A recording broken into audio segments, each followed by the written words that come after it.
beberapa menit ngobrol itu ya, Habib menawarkan untuk gini, apa kamu gak mau peluk saya?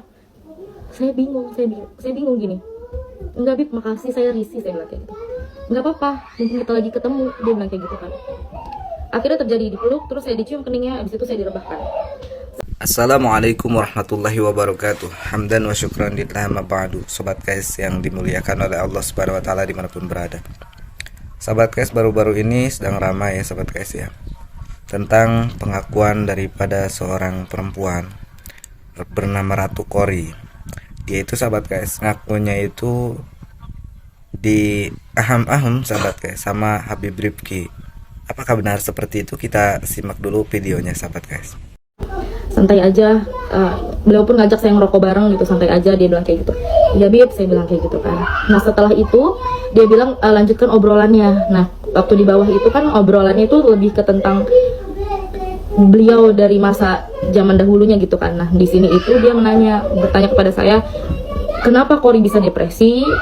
Akhirnya saya jelaskan depresi seperti ini, dan tiba-tiba beliau ngajak saya untuk usaha bareng karena beliau tahu saya sebelumnya memiliki usaha dan itu jalan cukup mulus. Nah jadi saya itu kasih tahu kan bahwa modalnya sekian Bib gitu kan, penghasilannya sekian. Nah beliau itu benar-benar yang antusias, benar-benar antusias. Saya sebagai orang wanita ya, ini kita jangan membicarakan Habib dulu. Seorang wanita, ada orang baru kenal, tapi orang itunya yang antusias kan, kita masih bingung ya, apa ini orang benar gitu kan, apa iya ini orang benar gitu loh. Tapi kan saya juga nggak berpikiran, oh ini nih Habib pasti benar, nggak mungkin terpeleset omongan dia itu, nggak mungkin ada pembohongan dusta keluar dari mulut, itu nggak mungkin gitu. Jadi saya mendengarkan dia. Beberapa kali dia minjem handphone saya untuk mengkalkulasikan gimana itu nanti modalnya itu, dan dia itu benar-benar, kalian tahu nggak, yang antusias banget. Qori, kamu harus buktikan kalau kamu bisa, dia bilang kayak gitu. Jangan stres lagi, kita usaha. Dia tuh tidak ngasih modal cuma-cuma, tapi dia bilang kita usaha bagi hasil begitu. Jadi kan saya juga ya sudah Bib, oke baik gitu kan. Saya juga nggak mungkin saya nggak ada berpikiran macam-macam gitu. Demi Allah nggak ada berpikiran macam-macam. Kalau saya mau berpikiran macam-macam, saya di situ udah foto-foto beliau gitu kan. Saya video-video yang saya story-story, saya nggak ada. Saya di situ benar-benar dari Serang Banten ke Jakarta itu pure mau sharing tentang agama, tentang apapun itu yang saya mau pertanyakan, karena saya itu benar-benar manusia yang depresinya parah, depresi akut. Saya sampai minum obat penenang yang dosisnya besar. Jadi sekali lagi saya tidak ada niat apapun kepada Habib. Saya juga berpikir bahwa dia adalah seseorang yang baik. Setelah beberapa menit ngobrol itu ya, Habib menawarkan untuk gini, apa kamu gak mau peluk saya? Saya bingung gini. Enggak Bib, makasih, saya risih, saya bilang kayak gitu. Enggak apa-apa, mumpung kita lagi ketemu, dia bilang kayak gitu kan. Akhirnya terjadi dipeluk, terus saya dicium keningnya, habis itu saya direbahkan. Sebenarnya gini ya, saya tuh nggak mau menceritakan detailnya, karena itu kalau misalkan dibutuhkan untuk suatu saat nanti dibutuhkan untuk di proses hukum atau bagaimana, baru saya ceritakan. Jadi kalau untuk dikonsumsi publik ini, saya nggak mau menceritakan detailnya. Yang pasti terjadilah gitu. Saya juga sudah 3 kali penolakan. Saya bilang penolakannya dalam bentuk seperti ini ya. Saya bilang kan saya risih, tidak mau, jangan sampai gitu. Saya bertanya seperti ini. Apakah Habib sering seperti ini kepada cewek-cewek yang lainnya? Saya bilang seperti itu. Itu dasar penolakan saya ya. Bukan saya bilang jangan Habib, jangan, nggak mau. Memang mungkin salah saya di situ, saya nggak langsung memberontak atau bagaimana. Tapi saya ini masih menjaga dia tuh seorang Habib. Saya tuh pengen menolak juga secara halus gitu ya, gitu. Paham nggak? Saya menanya sampai 3 kali. Apa Habib sering melakukan seperti ini? Aku bilang seperti itu kan. Dia bilang sumpah demi Allah, lillahi ta'ala, saya tidak pernah melakukan ini. Akhirnya sudah terjadilah seperti itu. Tidak berlangsung lama, sudah ya. Kalau ditanya apakah saya menikmati atau enggak, tidak sama sekali, karena di situ benar-benar saya merinding, semerinding-merindingnya. Dan ya sudahlah, saya tidak bisa berkata-kata. Edan men. Gila sahabat guys, ini beneran atau bohongan sahabat guys ya? Ini fitnah atau bukan gitu? Karena dia itu ngaku-ngaku bahwa dia itu dipakai oleh Habib Rifqi itu. Lah yang menjadi pertanyaan sahabat guys, kok dia itu pergi ke Habib Rifqi-nya itu tidak bareng suaminya gitu ya, sendirian apa gimana, kok bisa gitu? Ini menjadi pertanyaan sahabat guys, karena banyak sekali orang-orang yang mengatakan, youtuber juga sahabat guys ya, mereka mengatakan bahwasanya itu adalah fitnah.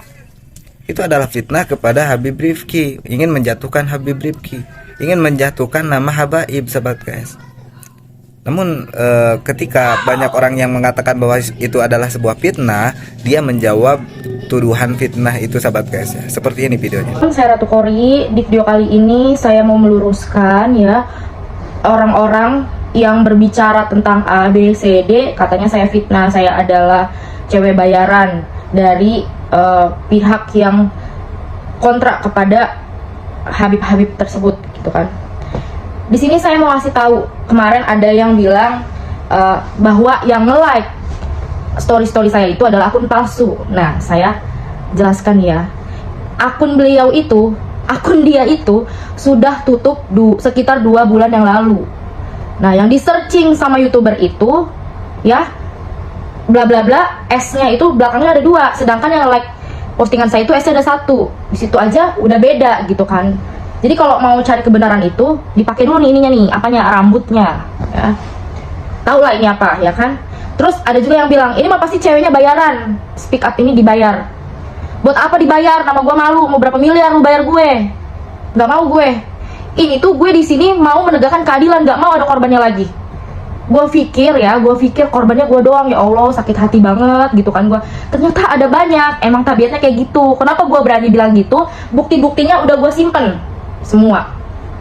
Nah sekarang gue mau kasih tahu nih, baju ini ada sejarahnya. Apa? Saat gue ketemu HRA, gue memakai baju ini.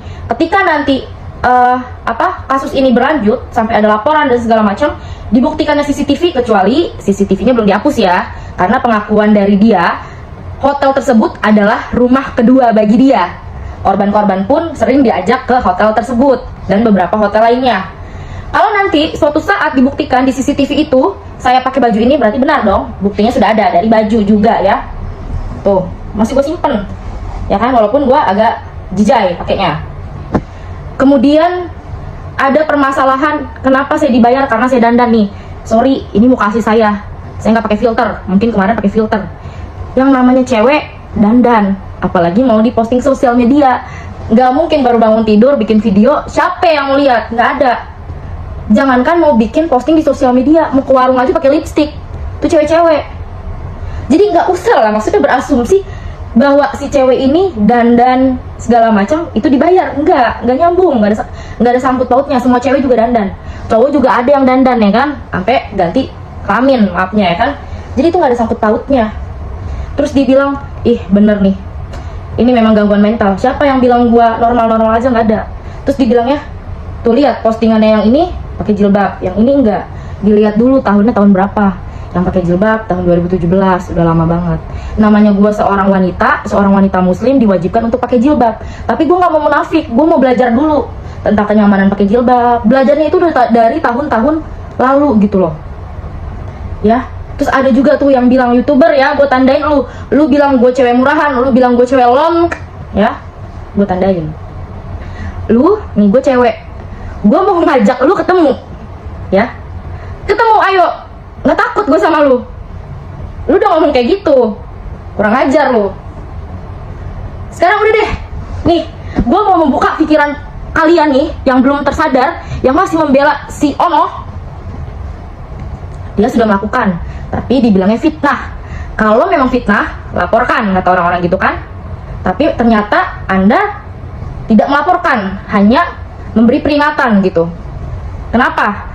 Karena kalau misalkan dilaporin, saya akan membeberkan bukti-bukti tersebut dari para korban-korban. Ada berapa korbannya? Ratusan. Ini sekarang gue bukan yang gimana-gimana ya, terserah kalian mau simpati atau gimana. Gue tuh udah emosi, kalian tau gak sih? Gue tuh sabar dari beberapa bulan lalu tuh sabar. Sekarang gue waktunya meluapkan emosi gue, kekecewaan gue. Karena gue udah dikecewain. Para korban-korban juga dikecewain, tapi mereka gak berani speak up. Sampai ada yang sakit, sampai ada yang dipojokin, dilaporin polisi, sampai ada yang dilacak rumahnya. Padahal dia yang salah. Kenapa cewek yang harus jadi korban separah itu? Dan gini ya, kalau misalkan emang itu fitnah ya, kan gue udah bilang, ketemu kita berdua sumpah mubahala, mau sumpah pocong, mau sumpah Quran, ayo gue mah siap. Elunya siap gak? Sebel banget. Udah itu aja ya. Kalau misalkan lu gak merasa bersalah, lu juga ngapain ngedatengin 4 pengacara lu untuk ketemu gua? kalian juga bisa mikir kalau itu fitnah ngapain. Dalam obrolan tersebut ya ada rekamannya, pengacara itu meminta untuk saya meminta kompensasi. Saya nggak mau, poin satu aja, ketemuin suami gua sama si HRA. Tapi jawabannya apa? Kalau misalnya kan dia sibuk nih katanya, kalau nggak bisa ketemu gimana? Sibuk apa? Ceramah 24 jam selama sebulan penuh. Nggak ada waktu, tapi lu bisa ke Jakarta, ke Bareskrim, ya kan? Ada waktu dong, berarti elunya aja yang nggak niat. Padahal kalau misalnya niat baik gue direspon dengan baik juga, nggak mungkin gue speak up, nggak mungkin, karena ikhtikat lu baik. Tapi ini malah dibilang fitnah, korban-korban lain fitnah. Itu mata lu sembab, nih sembab. Lu ke Jakarta mata lu sembab, kenapa ya? Abis ribut. Ya Allah, lu ingetin nih, gue pakai baju ini kan, ketemu sama lu, inget nggak? Gue juga ingat lu pakai baju apa, kostum apa, peci apa, ingat gue. Ya, jadi yang untuk ngebela-bela dia, mending udah, karena bakalan malu juga. Dari situ aja pikir, kalau emang dia merasa difitnah, laporin. Apalagi sudah banyak terpampang foto-foto dia di media sosial lainnya, laporin aja. Gua yang berani tanggung jawab. Kalau ada akun nih, kalau ada akun yang dilaporin atas dasar pencemaran nama baik, fitnah segala macam, apalagi fitnah, gue yang bertanggung jawab.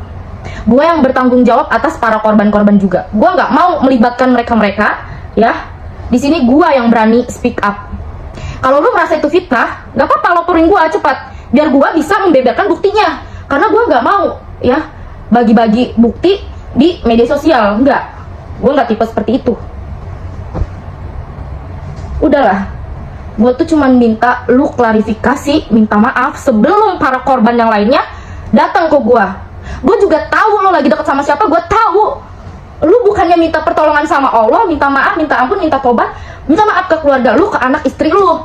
Ini malah minta pembelaan ke cewek-cewek lain, bilangnya itu adalah fitnah, kamu percaya akun aku dihack, nomor rekening aku semua dihack.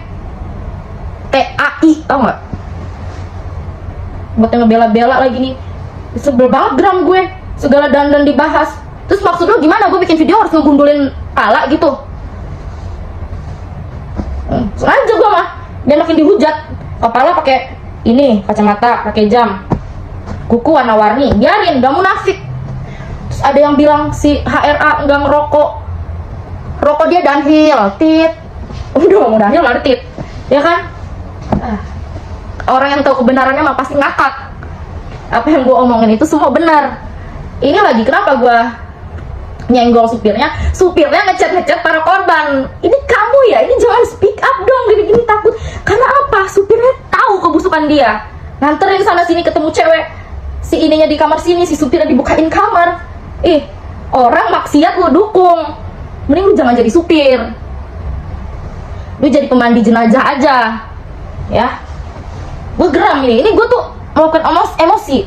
Gue nggak mau, gue sebenarnya hati gue nangis, apalagi gue membaca kronologi korban lainnya, miris menurut gue.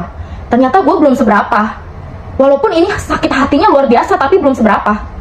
Ada banyak lagi korban yang kronologinya sangat miris gitu, mengerikan gitu kan. Udah, gue tantang aja deh. Lu kalau merasa difitnah, datengin gua yang udah bikin fitnah, yang udah menyebarkan, ya, narasumbernya ini adalah langsung gua, Ratu Kori. Kita ketemu, lu ketemu sama gua, kita sumpah apapun ya, live ya. Kalau lu merasa itu fitnah, biar terbuka tuh para orang-orang yang ngebelain lu. Udah cukup. Terima kasih. Wassalamualaikum warahmatullahi wabarakatuh. Jadi itu jawaban daripada Ratu Kori untuk orang-orang yang mengatakan bahwasanya itu adalah fitnah. Nah, sahabat guys, beliau mengatakan seperti itu, katanya siap mubahalah, siap juga diurus di pengadilan gitu ya, sahabat guys ya. Saya tidak bisa menyimpulkan bahwa itu adalah kebenaran ya yang disampaikan oleh Ratu Kori, atau itu adalah sebuah fitnah untuk Habib Rifki, sahabat guys. Saya tidak bisa menyimpulkan, masih keneh kumahanya. Biarlah sahabat guysnya. Kita simak aja perkembangannya sahabat guys sampai masalah ini kelar di pengadilan gitu ya, di bidang hukum negara sahabat guys. kita perlu bukti-bukti juga, karena dia itu menyembunyikan bukti-buktinya itu, katanya nggak mau dipublikan sahabat guys. Pengennya itu ketika langsung di pengadilan gitu ya sahabat guys. Udahlah, mudah-mudahan video ini bisa kalian pahami sahabat guys ya. Kita jangan salah sangka, kita jangan langsung menjustik bahwasanya itu adalah Habib, itu adalah kelakuannya seperti itu, seperti ini. Jangan sahabat guys. Kalau misalkan benar yang disampaikan oleh Mbak Kori itu, nggak semua Habib seperti itu sahabat guys. Kalau misalkan salah yang diungkapkan oleh Ratu Kori itu, Mbak Kori itu sahabat guys, nah ini bisa jadi malu buat kalian yang mengatakan bahwasanya Habib Rifki itu nggak benar gini itu sahabat guys ya. Kita harus menjaga diri kita ya, berburuk sangka kepada orang lain. Kita simak aja sampai masalahnya itu sampai ke pengadilan begitu sahabat guys. Mudah-mudahan video ini bermanfaat. Walaupun assalamualaikum warahmatullahi wabarakatuh. Dong pesek, pipi tembem, mata belok, persis kayak celengan semar, celengan semar, celengan semar, celengan semar, celengan. Kenalkan, saya adalah celengan semar, hidung pesek, pipi tembem, perut buncit, nafsu juga sama celengan semar. Aku adalah celengan semar. Selama ini aku diam saja dihina-hina, lalu sekarang aku bangkit, saudara. Ya, bangkit. Saya tidak mau pribumi dihina-hina, dan saya sudah dihina juga, saudara-saudara. Celengan semar nih bos, senggol bong.